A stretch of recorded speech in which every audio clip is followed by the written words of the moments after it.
Hey everybody, it's Jason from the Texas Gun Vault 2, and we're back out here in the garage for another First Impressions video because I went to the range specifically yesterday to try to knock out about 5 or 6 things, and I was at the range for a good period of time and I got a little bit tired. So I got through 3, and we're going to talk about those 3, and they're mainly all product reviews. And I know a lot of times you guys come here to the channel to talk about guns, but I know many of you guys like accessories and like to put things on your gun. So that's kind of what we're here to talk about. And I've kind of had a little bit of a big pile stacking up of products that I really needed to review. And the product reviews that I make, I know don't get the amount of views that my firearms videos do. So sometimes I don't prioritize them, and I know that for the most part, I'm not the world's greatest reviewer. You know, I'm just an average gun guy making content for average gun people. That's always been my perspective. And so maybe they're not the most exciting, and I know I'm not the most charismatic, but I try to prioritize the firearms because people often lend them to the channel, and I do not want to have them for too long. And it also is the content that kind of drives most of the views. But I've gotten this big stack of stuff I need to get through, and some people that have been very kind have sent me things that I need to review. So that's kind of what I prioritized this week. So I want to talk about those things. We have a brass catcher. We have a set of 45-degree offset sights and a suppressor. So let's go with the brass catcher first, because that was honestly the first thing that I reviewed, and it did not require a ton of footage from the range. So as you can see here, I have my North Star Arms NS15, and I got this big contraption here on the bottom of the mag well, and this is to attach this, a brass catcher. And this is from Rouse Arms LLC, and it's a 3D printed brass catcher. And this company contacted me because they saw some of my other reviews of brass catchers, and my main complaint with them, they all attach to the top rail. Therefore, you lose that rail space to mount optics or other accessories, and they're never really all that secure. And this company said, hey, we have a completely different solution to this. So they created this little clamp that goes around the mag well. You can see we have a big block right here that corresponds to that locking piece on that, and it attaches to the side of the rifle like that. And actually it's pretty darn secure, and as you can see, it does not interfere with the optics on top. So I like that. So the mounting is awesome on this. I did have 2 very small complaints about it, and they're very minor. The first one is, unlike some of the other brass catchers, if you do not open the dust cover before putting it on your rifle, it's not going to work, because this opening here will not allow the dust cover to completely open, and you will get jams inside. Now, I knew that before going to the range. I'd kind of figured it out after installing it, so I didn't test that aspect. But I do know it will not work. And if you happen to be at the range, you know, you're setting up and you already got the gun loaded, you take it off safe, you put this on there, your gun's going to jam. You got to make sure dust cover's open. My other complaint was the construction of this. Now, this is a relatively new company, and I believe they started this year. And it's very obvious that they 3D print their products. So as you can see, we have all of the additive manufacturing telltale signs. You know, it looks like, you know, it's put together with like fibers essentially. It looks a little bit rough. And up here at the top, you can see how this was painted right here on this surface. And I think that's because when it was made, those fibers that come off the spool in the 3D printer might have come off a different color. I know if it's not perfect, it can like look white. So they painted this. Now, I'm sure that as time goes on, they're going to improve this manufacturing process. The build seems solid. It's sturdy. It just doesn't look refined. And I think for some people, this is going to be an issue because perception is reality. The other part of the product that doesn't look good is the mag well. And let me see if I can get that in focus there. So it looks really rough around the edges, and it kind of is. but actually it works. It's very sturdy. And if they can make this look better, I really think you're going to have an amazing product. Overall, I gave it 4.5 stars out of 5. It functions. It's easy to dump the rounds out of. It stays on secure. It's very easy to put on and off. I also absolutely love that about it. Way easier than all of the other brass catchers I have used. It's actually really nice. So cosmetically, not the best. Fit, function, and concept, 5 out of 5 stars plus. Pretty cool. So I finished the garage portion of the review on this. That's currently inside uploading, and that will be released in a couple Saturdays. All right, the next product that I reviewed was a set of backup iron sights that was donated to the channel from my friend Craig, a local fan and subscriber. He comments on all these videos. In fact, he's kind of a garage dweller like I am. So whenever I upload these videos, he's up all night in his garage, and usually he comments at like midnight or later. And sometimes we go out to lunch.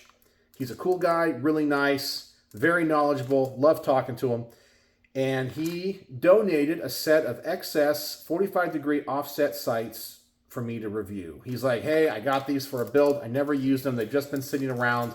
I thought you could put them to good use. So that is what I did. I got around to reviewing it on the same rifle. And this was really an interesting review because there was kind of a learning curve to them. Now, first off, I typically don't use 45-degree offset sights. So for me, having to get used to rotating the gun was a little bit weird. It doesn't feel natural to me. The stock doesn't fit in my shoulder very well. But I know it's a backup iron sight. It's not intended to be your primary. And it's when you're going between the scope and maybe something CQB close up. But you'll notice that I have these sights mounted out here towards the front. And when I started off the review, I mounted one in the front and one in the rear, typically where I would put all of my Magpul, sights, backup iron sights, or the Magpul Pros, thinking that's the way to put it on. Now, these sights are a little bit different because it's not an aperture in the rear. So, like, here's the Magpul Pros I normally have. You guys are used to seeing these, right? You got that aperture in the rear, and in the front, you have a post with some wings, okay? Typical AR-15 style sights. These have the sight picture of a pistol, okay? So the front is just a blade, and it does have a orange dot on it. And the rear, I can show it to you there, is like a single line with a notch. It's like looking through a Glock sight. It's kind of weird because you're not really sure where to put the orange dot. So it was a big learning curve, and you can adjust these. I found that they were way off, way off. So I had to move the sight way to the left. I kind of got them zeroed.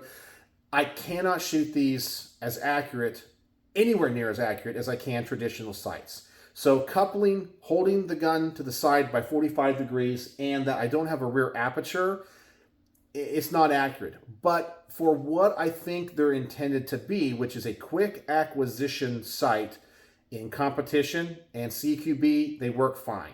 You're just not going to get, super tight groups with it because the placement of that dot is just kind of all over the place, especially when you're shooting.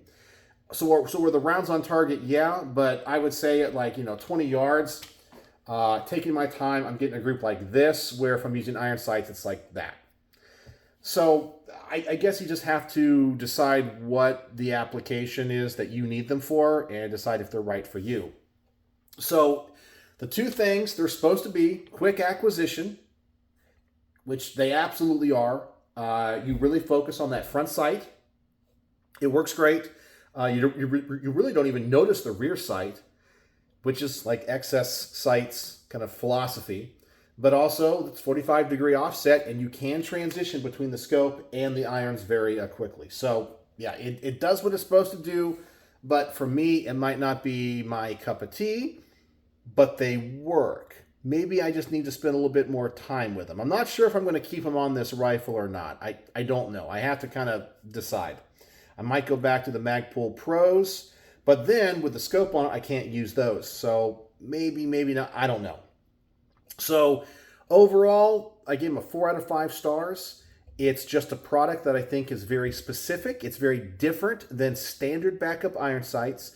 So you just have to know what you're getting into and if they're what you need before you decide to get them or not. So overall, pretty good. And I've reviewed some other XS sights. They make quality products. They seem to be well built. So 4 out of 5 stars on those. The last thing that I reviewed, and this is a suppressor that has been lent to the channel by my friend Jack number 2. I know we haven't heard from him in a while, but he's around, and I have to thank him as always for, taking the time to fill out all the paperwork, for the trust and all that, so I can borrow this. And this is the Otter Creek Labs Polonium 556. And even though the name polonium implies it has a certain element in it, it's no polonium. Polonium is a radioactive element. It's just a name. In case you don't know, polonium is, as I said, a highly radioactive element that has actually been used in Russian assassinations. So people have, I think there was one like a spy in England. He was essentially, I can't remember if they got him to ingest it or it was like injected, but I know it was an assassination and they used polonium. But this, as far as I know, is all stainless steel and Inconel. And Otter Creek Labs, I think, makes some really good stuff. So the performance of this is pretty good. The typical results is that it suppresses well. The volume of this one seems to be bigger than some other 5.56 cans. It's short, but its diameter is larger. And it has an overall good tone. It's kind of a medium deep tone. So it is kind of pleasant to hear on this rifle. The heat, because it's stainless steel, Inconel, and traditional baffles, it gets really hot and it stays hot. But that's a 5.56 suppressor. I am going to talk about that. It got pretty hot, about 500 degrees after one mag dump. The ballistic and point of impact shift change test, virtually on ballistics, it's identical.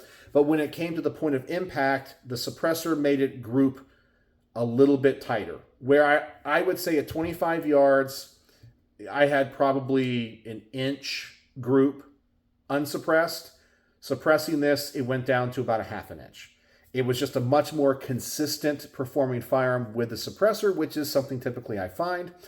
And the biggest downside to this can, being a traditionally baffled suppressor, is it has a lot of resistance. A lot of resistance. In fact, when I was reviewing these other products, I had the suppressor on it. And when it came to the brass catcher, because it covered the ejection port and I was shooting this suppressed, oh my gosh, the side of this rifle is just coated. In fact, I got so much soot down here in the mag well, even when I tried to insert the Magpul PMags, it's a little bit gritty. Like, it just got this gun filthy. It is so filthy. A lot of resistance in this. I don't think it's going to bother a lot of people if they know they're getting a traditionally baffled suppressor, but I have shot a lot of lower resistance suppressors lately, so I'm just kind of used to that, but it's definitely worth noting. And when I shot the mag dump test, and even when I did the resistance test, it was so much gas coming through the ejection port, it like really made my eyes kind of water. They kind of burned. You felt it. I mean, it was a lot. So some aspects of this can are awesome. I mean, the ballistics and the point of impact shift passes with flying colors. Tone passes with flying colors. And even though I can't read the decibels or don't have a decibel meter, it's definitely hearing safe. The resistance is off the chart. Really bad, but you might want that because your gun is undergassed. And when it comes to the heat, it gets hot and it stays hot for a long period of time. But that's to be expected from stainless steel and Inconel. So there you go. That was the 3 things I reviewed. And I have not filmed the garage portion of the range report on the suppressor yet. I still have to go in and edit the footage. In fact, suppressor reviews take more time because I have to put in all of the data on every piece of shooting footage, what round I was using, if it's suppressed or unsuppressed, distance, and then when I bring in the target, I have to tell what's what and all that kind of stuff. It just takes me longer to edit that. in. But when I get the script done, or the bullet point script, it's easy to film. So it's either more work up front or more work in the back. So anyway, that's the three things that I reviewed at the range. Tomorrow, I expect to go to the range. I have I guess I can talk about it now. The Osite S, hold on, let me get it real fast. Wait, I think it's in my bag. Hold on. It's the Osite SE. And it's like the Osite S, which is an enclosed red dot, uses an RMCS.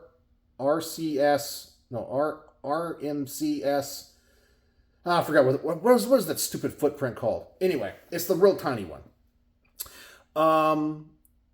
It has a battery that's removable versus the one that uses kind of the top charger. The only issue I have is they only give you one screw for that battery compartment, and the slot for the tool to unscrew that isn't very good, and it slipped and like gouged that screw. So I tried to like sand it down because I'm so OCD and like re-blew it. And it turns out the screw is stainless steel. So they give you a ton of mounting screws in this. I kind of feel like they need to give you some extra battery screws. But that's going to the range on a SIG P365 that my friend Jack number 1 lent to the channel. I need to review a AR-15 and 6 ARC. I've been trying to get that to the range, but I just have not successfully done it because I have to do two things. I have to do the short distance, review it as a carbine, and go to the longer distance range as well. And then I think that's all I have right now ready to go in the range bag. Yeah, I think I have all the other product reviews done, I think. Yeah, I do. And oh, the suppressor for that 6 ARC I have to do as well. And then I'm going to start working on the back. The back. Well, I got some pistols down here. You guys know I've talked about those in the past. I need to get some more rifles back up there that are going to be in a queue and so forth. What else? Oh, there is a product that I think I'm going to decline to review. And so I like to share with you guys all the going-ons here at the Texas Gun Vault, and I'm going to explain my reasoning. It's a product I would like to review, but I'm just going to be cautious on this one, and let me explain why. So a company called Texas Triggers reached out to me, and they make AK triggers. Now, at first, I was like, okay, if it's an AK trigger, I'll be happy to review it. I can drop it in my SAM 7R or another one of my arsenals, whatever, try it out and see if it's any better than the, what's the one made by guys like ALG triggers that I normally run. And so I was looking into the product and I didn't hear back from them for a while. And then they kept saying, hey, what's your address? And they sent me a link to some other videos. And then I realized it's an FRT trigger, which according to the Department of Justice, they're completely legal. They're not machine guns. And they're returning all of the original FRTs of people that had rare breed triggers and all that kind of stuff. So all that stuff is done. There's no legal stuff with it. But YouTube has a policy against showing it the installation or the use of them. Now, how is that enforced? It's done by AI and the bots. I have seen people on YouTube review and use FRT triggers with no issue, apparently, meaning like YouTube allows it. I work really hard, even though I disagree with the YouTube policies. I try to play by their rules. So I don't want to run afoul, and I work so hard. I cannot tell you the hours that I put into this channel. So I can't review it as much as I want to, and as much as I know they're legal, but also thinking in the future, what if they send me one? And in 4 years, there's a completely different president, which there will be, but happens to be anti-gun, and their Department of Justice starts going after FRTs again, and then I start getting a letter in the mail, hey, this company sent you this for review. I just don't want to deal with any of that. I'm not going to deal with any of that. So I think I'm going to pass on that one, as much as I'm super interested in it. And I thought maybe I would do it as a Rumble exclusive video versus a YouTube video because they'll allow it over there. But then I was like, well, I don't know if I just want to get one in the mail because, you know, I just don't want to deal with that. I just, you know, I've tried out FRTs on ARs and they work and they're cool, but until they come out with like 3 position ones, ones that have safe semi and, FRT, they're not as cool to me as maybe some other people think. Because if all you have is on or off on those, what if you just want to just shoot single action or, a single shot? You can't. It's FRT. I mean, I guess you can if you feather the trigger, but I don't know. So I think I need to go inside, and tonight I'm going to write them a nice email and just have to decline and just give them my reasons. But they seem to be a very legitimate company that is very passionate about their products. And I think it's really cool that they're trying to make an FRT for AKs.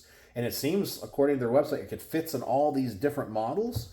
So good for them, good for them. But I'm going to have to pass on that review just because I can't run afoul of YouTube guidelines and destroy everything I've worked for right now.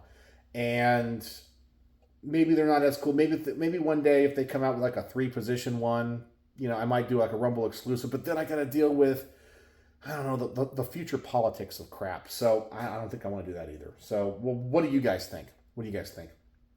So anyway, let me know in the comments section below about any thoughts, pontifications, or things you have to say about what I talked about that I reviewed, or about my dilemma when it comes to a potential trigger review that I think I'm going to decline.